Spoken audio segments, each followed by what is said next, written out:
Okay, Reverend Tolliver, we are live streaming on YouTube. You can unmute yourself and begin.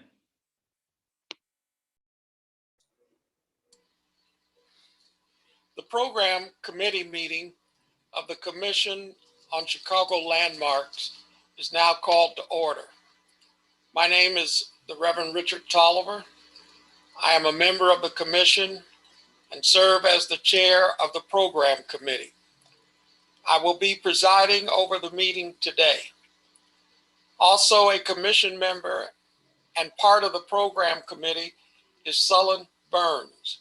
Commissioner Burns, will you please introduce yourself?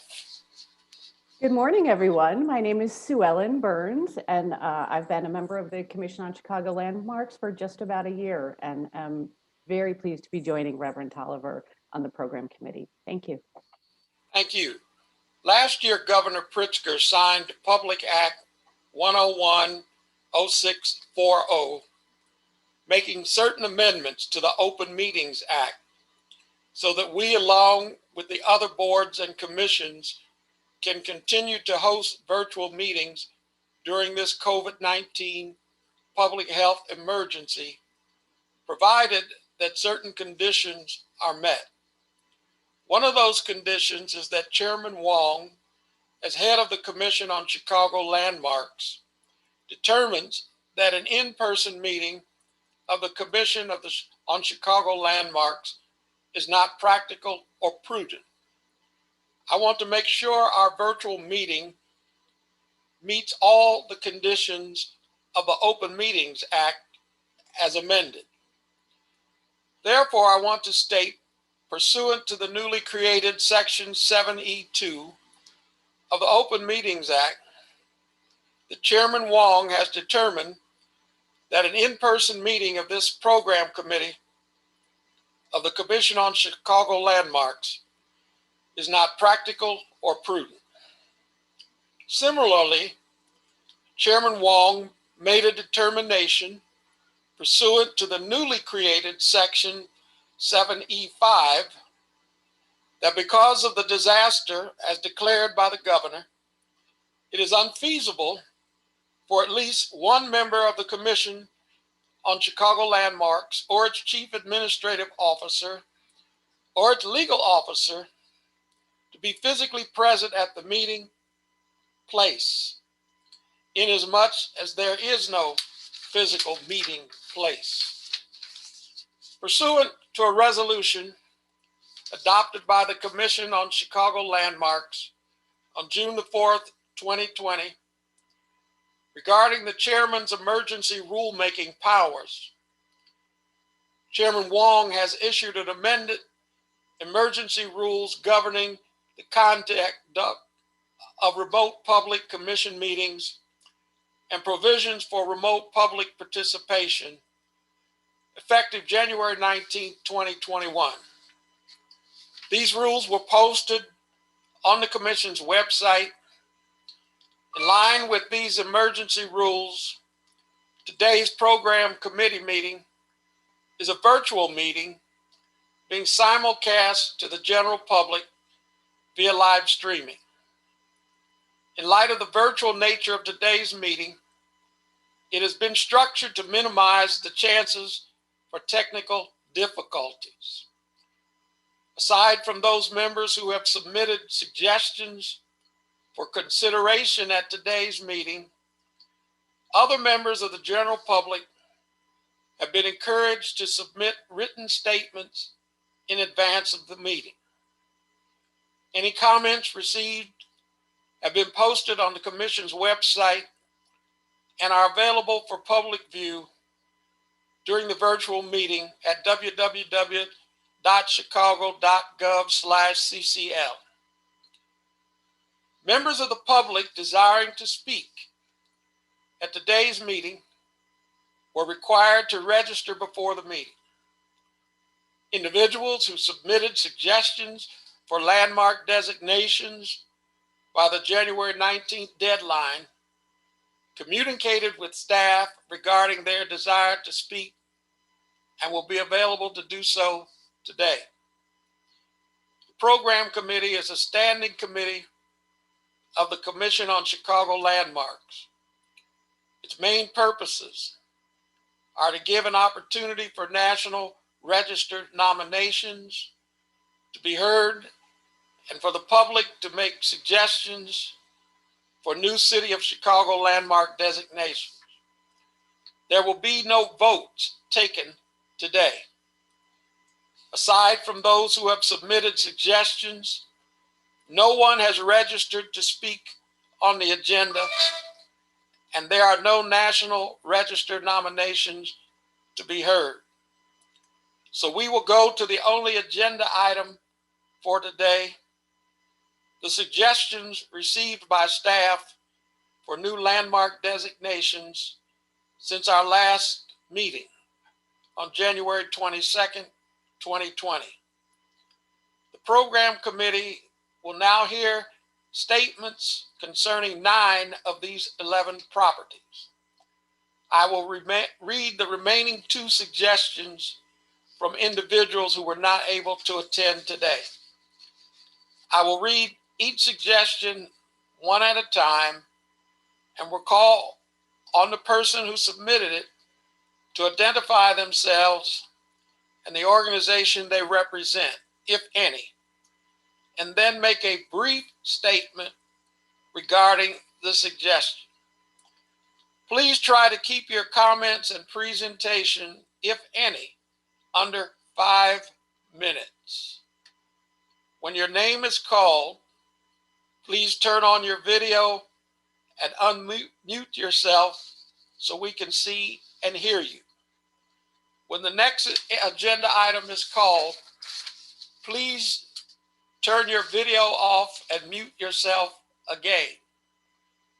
We would appreciate your remaining on mute unless your agenda item is being discussed so as to avoid unnecessary background noise during the meeting.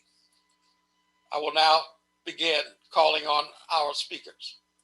Mike Medina, regarding the landmark suggestion of the former Schlitz Brewery Tide House, Southport Lanes, located at 3325 North Southport.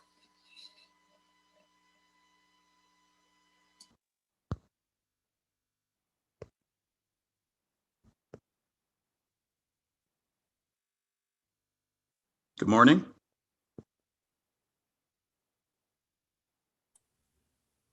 Morning. Hi, I suggested the Schlitz Tide House, known as Southport Lanes, to be added to the city's landmark list. As a owner of the most recent Tide House added to the landmark list, I feel these buildings are a magnificent representation of a interesting history in the city. This particular building adds an incredible amount to the streetscape of Southport Avenue. And I believe its designation as a landmark will ensure that that history will live on for future generations. And I hope that the current owner will investigate all the benefits of having the building as a landmark, culturally, historically, financially. So I am in full support, and I hope that others will be in support of making this building a landmark as well. Thanks. Thank you very much. We have 3 suggestions were submitted for the next property. Of those, 2 of the parties who submitted wish to speak today. The first one is Selena Glitta, regarding the landmark suggestion of Our Lady of Victory Catholic Church located at 5212 West Agatite. If I mispronounced that, please correct me. Okay. Hi, I'm Selena. I'm an attorney here in Illinois. I actually live across the street from the church. It's pronounced Agatite, the street. I know the members of the Historical Society are gonna, or the Preservation Society for the Northwest Architecture, they're gonna speak after me, so they might have a little more to add.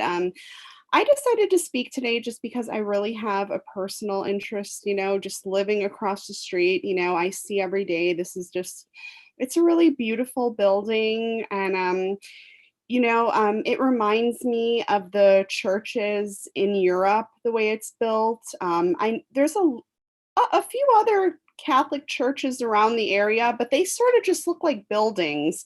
Some of them even look like storefronts, but this one, it really, really looks like a beautiful church. The architecture that is just, it's really aesthetic. And I think that it should be preserved for future generations to come. And it's even for people who aren't Catholic, it's just a very beautiful building to look at. The grotto area, a lot of people sit there and, meditate. And I think that that should just be preserved, and it adds a lot of beauty to the area. It's an area where there aren't a lot of older buildings. My mom was actually born in Italy, and I know out there they just wouldn't dream of destroying churches, even when the towns become ghost towns. And this church, it has a really thriving parish, even after the school closed down a few years ago, because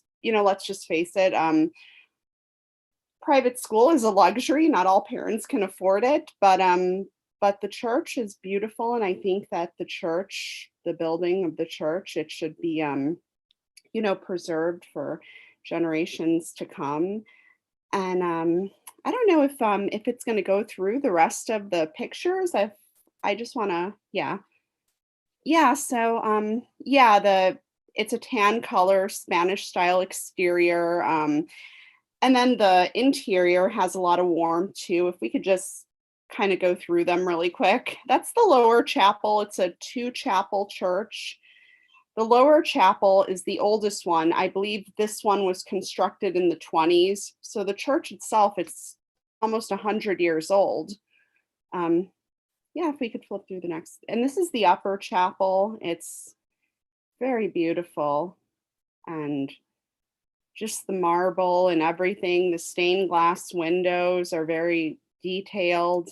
And I think there's a picture of the stained glass. That's the front entrance. You could see going through how the warmth of the exterior of the building extends to the interior. And those are the stained glass windows. And sometimes even pictures can't really do something justice. You really just need to see it in person. We'll flip through it. That's on the altar, the picture of Our Lady of Victory. And this is outside. I took these in the wintertime. That is in the picture on the right is in the grotto with snow on it. And it really looks beautiful in the wintertime too, with the snow hitting it, the building. And that's inside. I don't know what saint that is. And that's a picture of me a few Christmases ago by Our Lady of Guadalupe. There's a statue of Our Lady of Guadalupe inside, and you can just see how beautiful the floor is with the candles and everything. And that is it. And I don't want to keep my presentation too long. I'll give the other party a chance to speak, and I hope that everybody will consider just preserving this beautiful building and this beautiful church. Thank you. Thank you. Our second speaker is Susanna Ernst on behalf of the Northwest Chicago Historical Society regarding the landmark suggestion of the Our Lady of Victory Church. Thank you. Thank you very much. Thank you, Reverend Tolliver, Commissioner Burns, and the entire committee for this opportunity. The Northwest Chicago Historical Society and parishioner Colleen Rest would like to suggest Our Lady of Victory Roman Catholic Complex as a Chicago landmark. The parish of Our Lady of Victory was established in 1906, and it was the first Catholic church on the far northwest side. Uniquely, it was comprised of 3 major ethnic groups: German, Polish, and Irish. None of them were dominant upon its formation. It was the beginning of a new way forward for Chicago Catholics, Americanization and the new Catholic melting pot. Next slide, please. In 1911, a new church, school, and convent complex was dedicated. The architect was Herman J. Gall. Gall apprenticed under Louis Sullivan, and he designed many institutions throughout Chicago. He also designed multiple full-scale German Catholic churches, including the famous St. Benedict's in North Center, as well as the interior and exterior renovation of St. Michael's in Old Town. In 1985, the Chicago Historical Society referenced him as one of the 7 most important church architects in the vanguard of them that emerged between 1891 and 1945. Next slide, please. In 1927, plans for a new convent, church, and rectory were created by the architectural firm of E. Brielmeier and Sons. The firm designed the convent and rectory as a symmetric classical style buildings, and they abut each side of the new church. The buildings are internally contiguous and include 2 open courtyards. The church entrance is an ornate arcade decorated with intricate terracotta design and uniquely topped with a gold monstrance. The firm of E. Brielmeier and Sons was prolific. They were famously known for the designs of the Mayo Clinic, Marquette University, and the Basilica of St. Josaphat in Milwaukee, created from stone and materials of this dismantled U.S. Customs House in Chicago. In the Milwaukee area, roughly 30 buildings by Brielmeier and his sons are designated with historical status. Next slide, please. In the early 1950s, the firm of Meyer and Cook was commissioned to design the upper church. The firm designed it in the Spanish Mission Revival style, a rare style for Chicago. The exterior emulates the famous missions of California, most specifically Mission San Luis Rey. It is believed to be the only Catholic church of this style with a solitary asymmetric steeple in the city of Chicago. The style is tied together with Art Deco influences, making it stylistically classical but utterly American. Once the upper church was completed, the steeple became a beloved landmark for the community, towering over the surrounding blocks. The firm of Meyer and Cook designed elegant and unique buildings throughout the Chicago area. Recently, the beautiful Laramie State Building has come to the attention of historians and preservationists. The firm was also responsible for multiple churches throughout the metro area, including the sensational Queen of All Saints Basilica in Saguenay. Wherein Cook, the chief engineer, lived in a home in Oak Park that was designed by the firm. The Spanish Revival Home has both national and historic designations and is part of the Frank Lloyd Wright Prairie Historic District. In the present day, the church has been featured as a part of the Open House Chicago program multiple times. Next slide. Our objective was to demonstrate that this church complex meets multiple criteria to be considered as a Chicago landmark. First, it was the first Catholic church on the far northwest side, spawning enormous Catholic growth. Second, the upper church is in the rare Spanish Mission Revival style with asymmetric style solitary steeple. Third, there are 3 architectural firms that were critical and prolific in the creation of both religious and secular architecture in Chicago and the Midwest. Fourth, it thematically represented a new era of Chicago Catholicism, the American melting pot with no dominant ethnicity, both in parishioner composition and architecture. And last, the steeple is an identifying marker for the community and towers over the surrounding streets. Last slide, please. The Archdiocese of Chicago announced the eventual closure of Our Lady of Victory in December of 2020. In much of the Northwest Side, our historic structures have been dismantled one by one. The historic fabric of our communities has been decimated. We do not want to lose one more final physical monuments to our history. As it's integral to the legacy of the Northwest Side, we respectfully ask the Landmarks Commission to consider this suggestion for a Chicago landmark. Thank you. Thank you. We now call Mary Lou Seidel on behalf of Preservation Chicago regarding the landmark suggestion of the Phyllis Wheatley House located at 5218 South Michigan Avenue. I should probably unmute. Thanks so much. Again, I'm Mary Lou Seidel, the Director of Community Engagement for Preservation Chicago, and we present to you this suggestion for the Phyllis Wheatley Home at 5128 South Michigan Avenue. This home was established in the late 1800s by Elizabeth Lindsay Davis and other prominent African-American professional women in the Chicago area who are affiliated with the National African-American Women's Clubs. And their goal was to house women and girls and help grow them into productive and sound and stable women contributing to society. That Phyllis Wheatley herself was a poet who was kidnapped from her home in West Africa and brought to America. And as a slave, though, began writing and publishing poetry with the support of her, the family that, I hate using those terms, owned her. So there were, this Phyllis Wheatley home started, there were two other places. It started in the early 1900s with the physical building, and this particular home is the last surviving of the three. And it was the last one. The Phyllis Wheatley home took over the building in 1925, and they kept it until the 70s. It's a really fine gray stone building, about 6,500 square feet in total, not counting the basement. It's really an important part of our city's African-American history. We've honored so many other settlement homes that when the Phyllis Wheatley home came into being is because places like the Hull House were not yet integrated. So they needed to have a safe place for women of color who were coming to Chicago or leaving situations within Chicago that required the need to stay in a settlement home like this. I think that's about all I have to say about it. We've gone through on the nomination. We think it meets criterias 1 and 3, as well as integrity.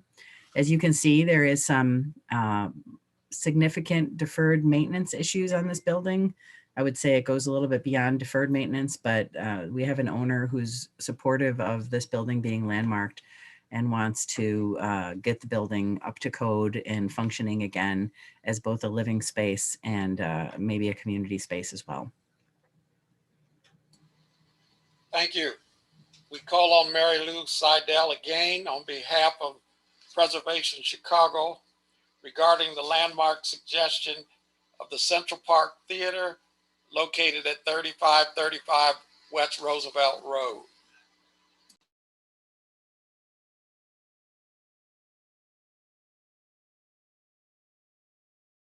Yes. Okay. Sorry about that.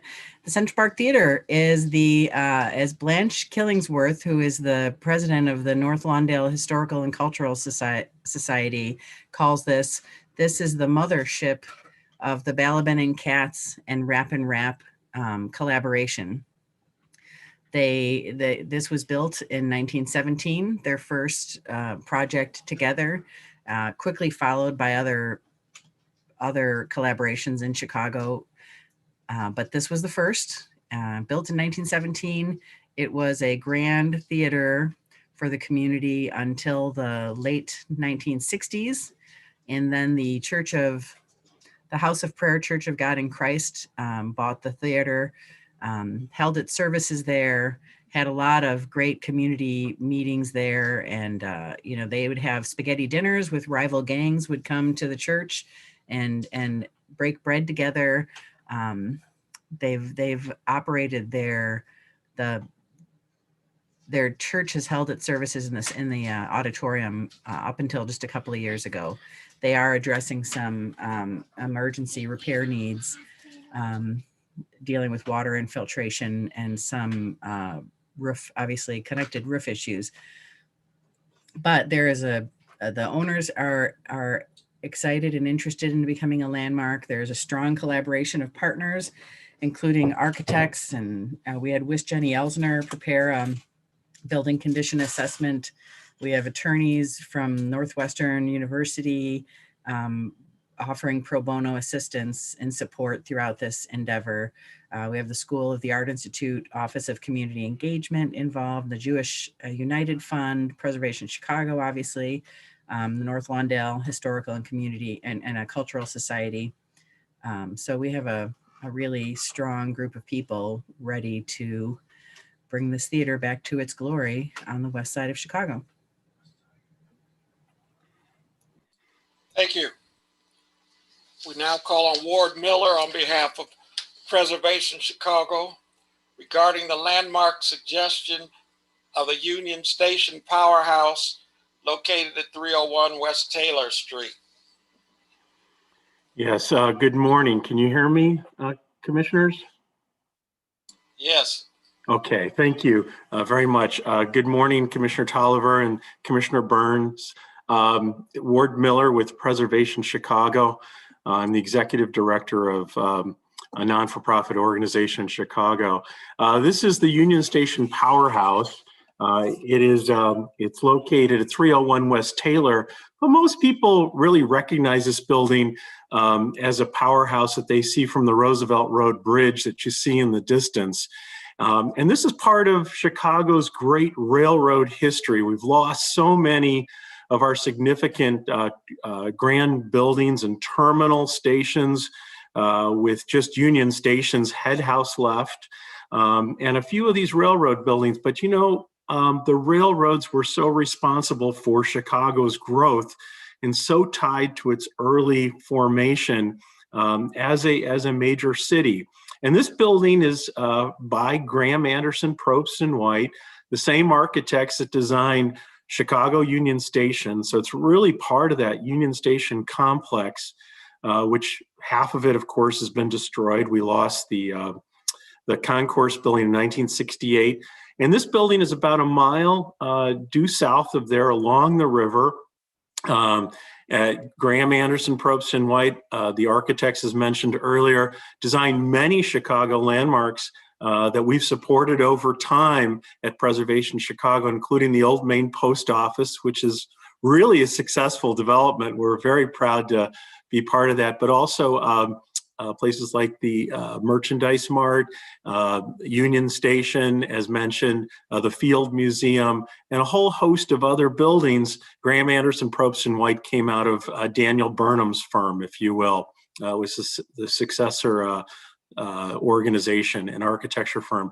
But this is a highly well-designed modern Art Deco building by this noteworthy firm.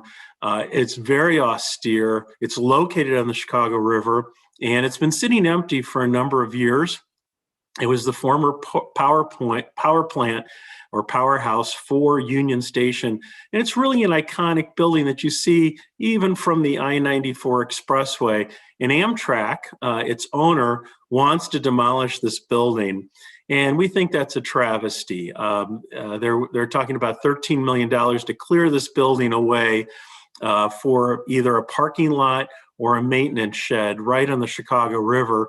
And we feel that's not in keeping with the city's plans.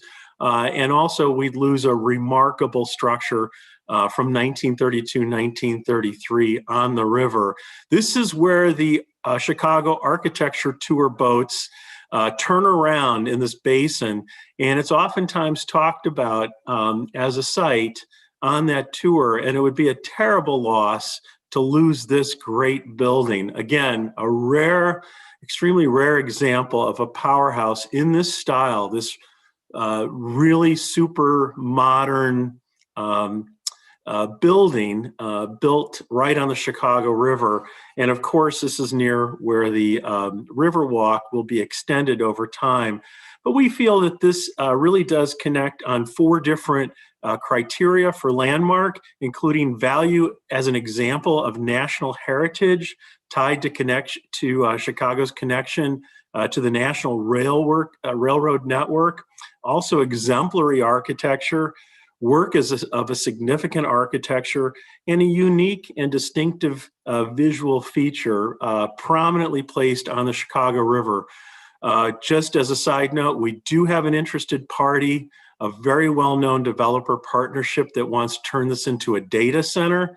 It's right next to the river for cooling. It's right next to a ComEd substation for power. But Amtrak will not open the door towards any discussions on a sale of this property, despite it costing $13 million to demolish. We'd like to see this example, this exemplary example of Chicago architecture, Chicago's industrial architecture, preserved. So we're asking for your assistance in working with Amtrak and landmarking this building.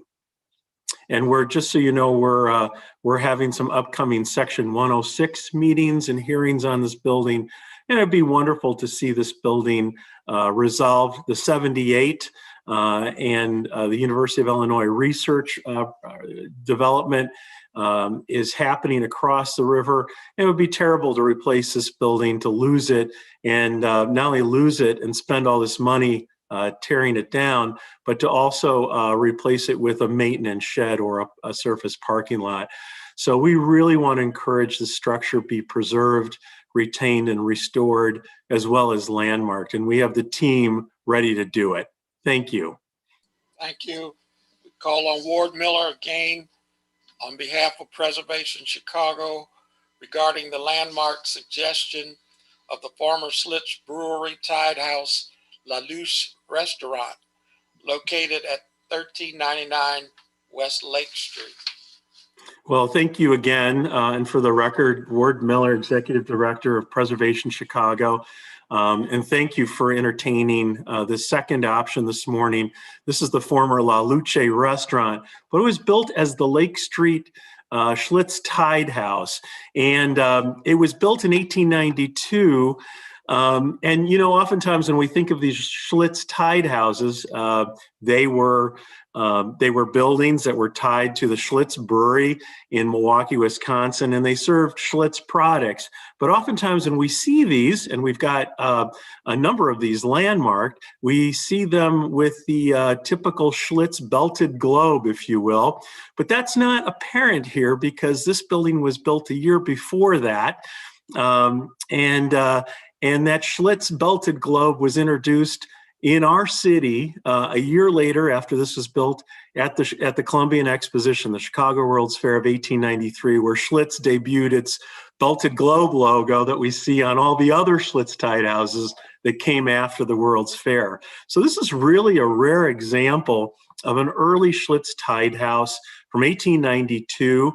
It held the La Luce restaurant for years. It's a beautiful 4-story Victorian, Queen Anne inspired building with a limestone front, this side elevation, this sort of secondary elevation that's just as remarkable as the stone elevation is pressed red brick with these beautiful, beautiful bronze and copper patinated bays.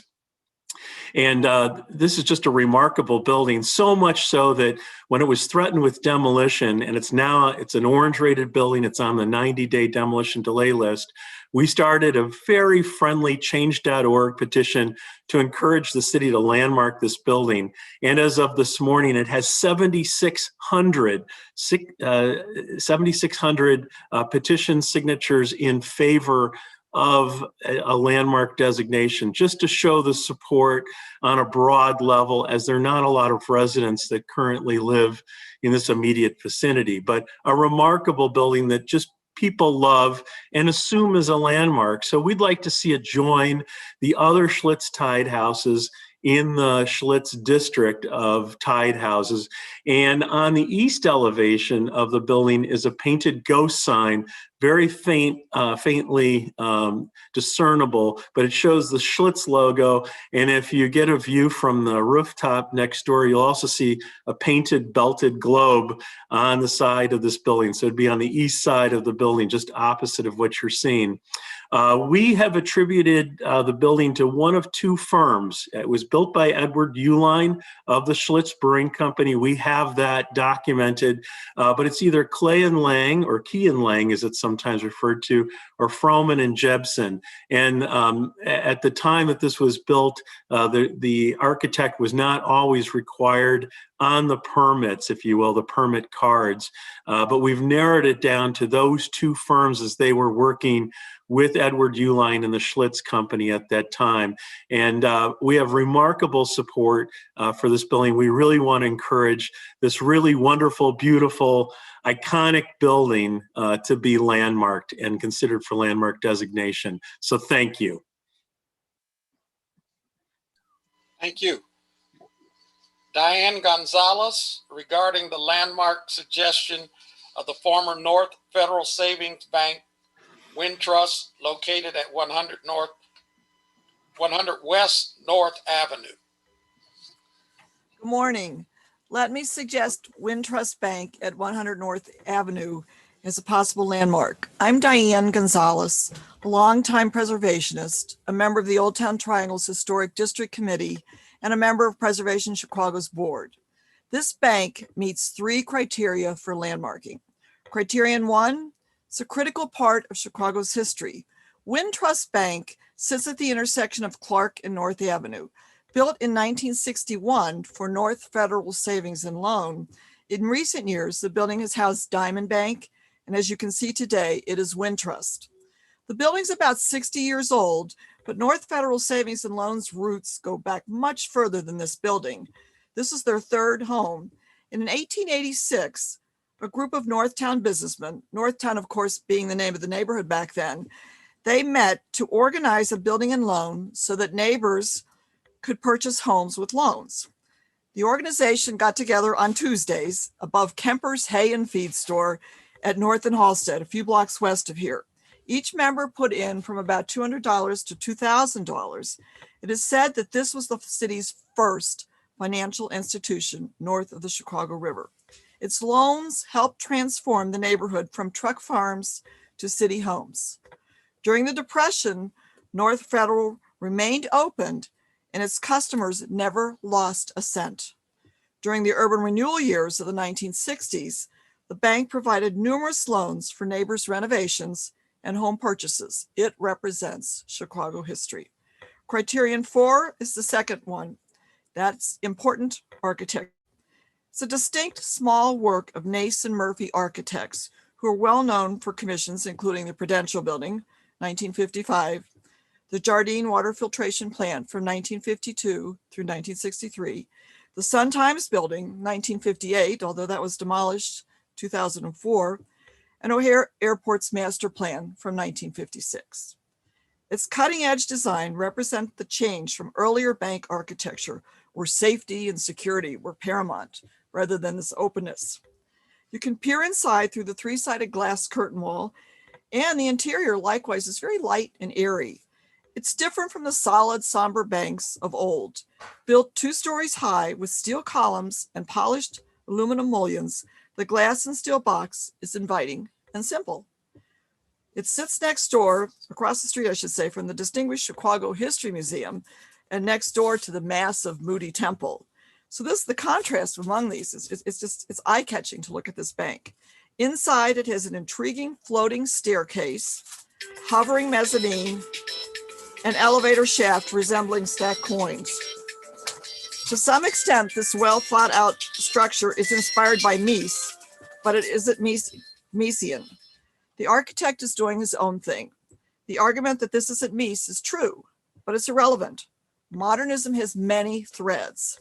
The bank is thought to be influenced by Skidmore, Owings and Merrill's 1954 Manufacturing Trust Company building, and that's in New York City.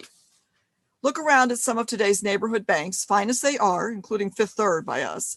Many have less style and lack the criterion of important architecture. The last criterion is 6, which is called a distinctive theme. This bank, with its 135 years of service, represents the neighborhood's well-being, which is its theme. The current building's mid-century modern design shows focus on a welcoming, open structure that neighbors know functions as a commerce site. Thank you. Thank you. Now call on Dr. Sharice Robinson regarding the landmark suggestion of the Pill Hill Hill area located at approximately 1654 East 92nd Street and the surrounding area. Hello, good morning. Are you able to hear me? Yes, we can hear you. Oh, okay, great. Thank you very much for this opportunity to speak to suggest Pill Hill for landmarking status. I just briefly want to give you some background about myself and then about the neighborhood and the reason that I think that it deserves a consideration for preservation. I'm a lifelong resident of the South Side of Chicago. I did all of my education in Chicago, Loyola Rogers Park, and then medical school at Loyola Stritch. I work as a hospitalist, which is an acute inpatient specialist, taking care of critical care, cardiology, and other illnesses. Obviously, we're under severe challenges with the COVID pandemic. I bought a house in Pill Hill in 1998, and then I bought another one in 2001. I own 3 parcels of property over here, so I'm about a 23 or 24 year resident of the community. I'm sort of switching my career over to philanthropy and community outreach at this time, in addition to actively practicing, which brings me to Pill Hill and a landmarking status. Pill Hill, I feel that should have a spotlight placed on it for 2 reasons. Number one, it has significance in terms of its very name of being populated by primarily affluent, middle-class African-American doctors, nurses, and other allied healthcare professionals. The area was developed in the 1950s to the 1960s, where most of these docs were working at this time at what was then South Chicago Hospital. And right now it's been rebranded as, I believe, an Advocate Trinity Hospital. This was their home in the Calumet Heights neighborhood. I believe the boundaries are Jeffrey to the east, which is about 2200, Stony Island, Jeffrey to the west, which is 2200 east, Stony Island to the west, which is 1600 east, and then 91st to 93rd Street going north and south. So I believe this is probably about 1200 to 1500 homes. So the other historical significance I believe this area has, obviously, is the architecture. Everybody knows that mid-century modern is really getting a sort of a revival in terms of its value and importance to all homes, but specifically older cities like Chicago. We have a lot of split-level homes here, quad levels, tri-level homes, and I actually live in a ranch home. These homes were, again, built about the 1950s to the 1960s, and they're structurally sound, built of solid masonry materials. That's a gorgeous home. My neighbor right across the street there, the one that you see on the slide, that would be called a grand home, which is basically on an oversized lot there, and really beautifully appointed with all of the landscaping and showing all the features that were significant for single family home construction in that era. That house really reminds me a lot of the Brady Bunch house if you look at it. Let's see, what else? Now, in terms of the cultural significance, I believe that's very important as well. In terms of being able to recognize, protect, and preserve the structures and the buildings in this area that would be significant to not only the city, the ward, but the African-American community. And again, to put a spotlight on African-American academic achievement and to be able to preserve the history and foster some civic pride in the community. I personally feel that it should be done as well, because I feel that maybe a lot of kids in certain neighborhoods don't see a way out of poverty, or they don't see a way that they can become more than what they were born into. And Pill Hill is the American dream. And I think a lot of them may be suffering from not being able to see the forest for the trees. If you're able to aspire to move into a community such as this one, like I did, then you've really reached your destination as being an established individual. And I believe with the challenges that we had over the summer, the race riots, Stony Island right here had a lot of businesses that were decimated and destroyed, and they're gone. And it's really unfortunate because you have a really high concentration of decent African Americans, again, doctors, pharmacists. My cousin stays on the block. He's a law enforcement professional, police officer. You have business people from the heydays of the 60s and 70s, Sweet Georgia Browns, all the way to A.R. Leak. They own the funeral home on, I believe, 79th and Cottage Grove. They have like a string. So I believe if these youth get some motivation and encouragement, they may be able to see a way that education and hard work may be able to help them out of an undesirable situation they were born in and be able to have some pride for not only us that are living here, but other people that would come through the neighborhood and see the South Side as a positive, has a positive feature. CNN, every time they mention Chicago, all they do is mention all the deaths and the murders, but they never really showcase a beautiful neighborhood like Pill Hill here or Chatham. And I think it's important for people to know that we exist and that we need to preserve and protect this for ourselves and for future generations. I had imagined us having 4 banners over here, just a rectangular shape. So I'd imagine having 4 banners over here, the 4 pillars of success, which would be education, hard work, support, and time. And with that, I'll close. And I believe the other slide there, I have a little virus thing that popped up. The other slide there, it showed a little sign, well, not so little sign, that I built on my fence for Christmas season. This sign is the piece of land that I own behind my house, right at the corner of 92nd and East End. I'm a grand home also, I'm on the corner. So me and my family made this sign. It's 40 feet wide, it's 6 feet tall, and we handmade it with all these Christmas lights here. I've done a lot of community outreach and engagement, speaking to neighbors, aldermen, Illinois Landmark Commission, and I'm getting a lot of positive feedback. So I thought I would go ahead and literally shine the light on Pill Hill, and especially with people being kind of down for the COVID season. I thought for COVID during the holiday season, I thought it would be a source of hope and encouragement that we not only get through this pandemic, but hopefully on the other side, maybe in years to come, that this particular neighborhood would be able to be elevated and have landmark status and remembered in a positive way after all this is over with.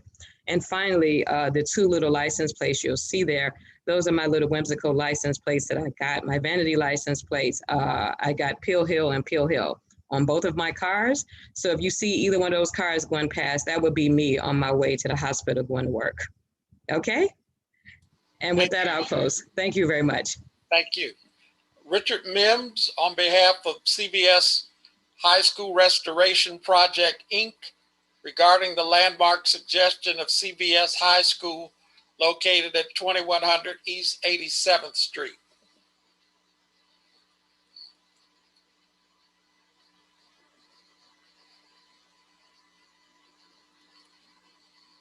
Is Richard Mims here? Yes, it's actually Michael Mims, but yes, I'm here, I'm present. Okay, my sheet says Richard, so Okay, I'm just reading from it. Thank you. No problem. First, I would like to thank the chairman and members of the commission for receiving me here today. As indicated, my name is Michael Mims, and I'm a Cavalier, a proud graduate of this wonderful institution. I am here as a representative of the alumni-based special projects team to make this preliminary recommendation for landmark designation. Chicago Vocational School is located at 2100 East 87th Street on Chicago's South Side in Avalon Park. The South Side is the largest of the city's 3 sides, encompassing roughly 60% of the city's land area. The South Side has a higher ratio of single-family homes and also contains most of the city's factories and industrial plants. Chicago Vocational School was constructed in 1938 and designed by then Board of Education architect John C. Christensen. CVS sits on a 27-acre campus with 2 contributing structures bordered by 87th Street, Anthony Avenue, 85th Street, and Chappelle Avenue. The front of the school sits on the north side of 87th Street, where just across the street sits the 18-acre Jesse Owens Park. The school is set in a residential community of post-World War II era single-family dwellings. The campus, which encompasses 4.4 square city blocks, includes a World War II era aircraft hangar that contributes to its historical integrity. CVS was one of only 2 structures in the Avalon Park community recognized for architectural distinction by the Chicago Historic Research Survey. Chicago Vocation was a strong candidate for Chicago landmark designation. It is believed that the school meets 6 of the 7 criteria, but particularly criteria 1 for its significance to Chicago history, and criteria 4 as an exemplary example of Art Deco, Art Modern architecture. Criteria 1, CVS was constructed in 1938 and 1939 at a time when vocational education was ubiquitous in urban public schools. By the 1930s, over 85% of male students in Chicago enrolled in vocational programs, most for trade and craft work. CVS was designed as a male-only vocational high school, which included state-of-the-art shop rooms for classes like sheet metal, engineering, printing, auto mechanics, electrical work, and architectural drafting. The monumental building was designed to accommodate 6,000 students and remains one of the largest public schools ever constructed in Chicago history. Nearly half of the financial support for the school's construction came from the federal government through the Work Progress Administration program during the Great Depression. The school features a 14-panel wood-carved mural in the auditorium completed by an unknown artist for the WPA Federal Artist Program in 1939. 4 of the panels depict architectural landmarks in downtown Chicago, like the Chicago Board of Trade building, while the other panels depict scenes of industrial commerce relevant to vocational programs offered at CVS. This is an exceptional example of WPA era public art unique to Chicago due to the wood panel construction. Most surviving public school murals are traditional fresco and oil paintings. Also historically unique was the school's conversion into the Naval Training School for mechanics during World War II. The Board of Education gave the school over to the Department of Navy to train naval airmen and teachers to repair and assemble aircrafts. Second floor Anthony Wing served as barracks for naval students and personnel. And notably, an aircraft hangar was constructed on campus in 1941 for students to study aviation mechanics, which still remains today. This was the only school in the state of Illinois occupied by a branch of the US military during the war, and the only school in the country that trained teachers in aviation mechanics for the Navy during World War II. Criteria 4.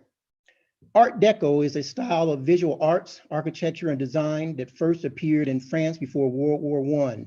Its name stems from the International Exhibition of Modern Decorative Industrial Arts held in Paris in 1925.